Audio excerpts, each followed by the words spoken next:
What do we know about globalization? I think even now, we're still adjusting our stories. In fact, I've actually been changing my own story about globalization a little bit in the last few months because I've been noticing some stuff that I was not paying sufficient attention to, and I really should have because it's up my line very much. So this is the point where I get to tell you what I did on my summer vacation.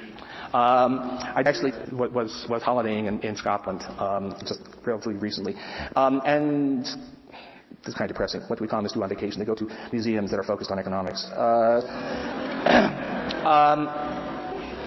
In Dundee, Scotland, if there are any people economics oriented who find themselves there, visit the Verdant Works Museum, which is dedicated to the history of the Dundee jute industry. And if you haven't been there, you might think of Dundee as, with the name, it sounds like it ought to be some cute little town. They're trying to rebuild, but it's a grim, decayed industrial city trying to claw its way back. And what it was industrially was it was the center of the world jute trade, which was a enormous long-distance trade in the late 19th century, taking the fibers which come from India, treating them, drawing them, eventually ending up as burlap bags and such like. Huge business. Juteopolis is what they called it. Dundee had more millionaires per capita than any place else in Britain. How do we think about that?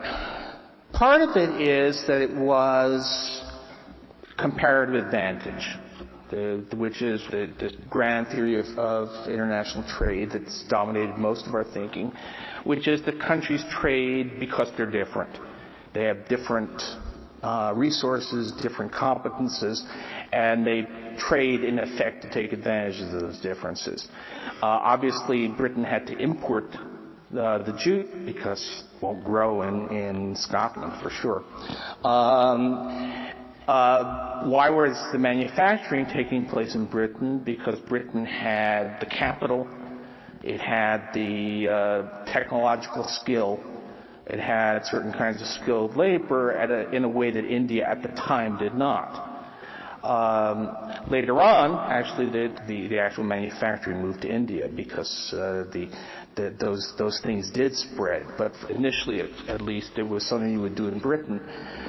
But that's not the whole story, because that says why you should be processing jute somewhere in Britain. It doesn't say why you would be doing it in Dundee. And there the answer is much closer to the kinds of things that I've spent a lot of time thinking about in my career, which is the role of increasing returns, the role of things that accumulate.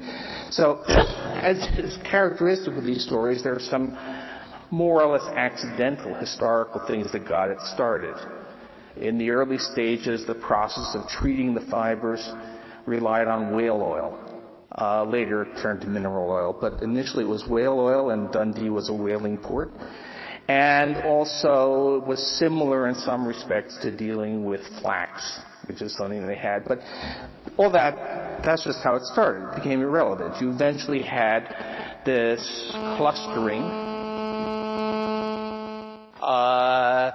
You had this process where it fed on itself. And in the economic geography, a lot of us, some years back, rediscovered the works of the great Victorian economist Alfred Marshall, who focused a lot on these industrial clusters, which were very much a story of the time.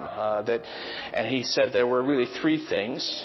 There was the creation of a thick market for particularly highly skilled but specialized skilled labor. There were specialized suppliers of equipment, services that you needed in industry. And there was what we would now call technological spillover. But as his phrase was, the mysteries of the trade become no mystery, but are, as it were, in the air. Basically, everybody in Dundee knew all about jute. And so you had this kind of clustering.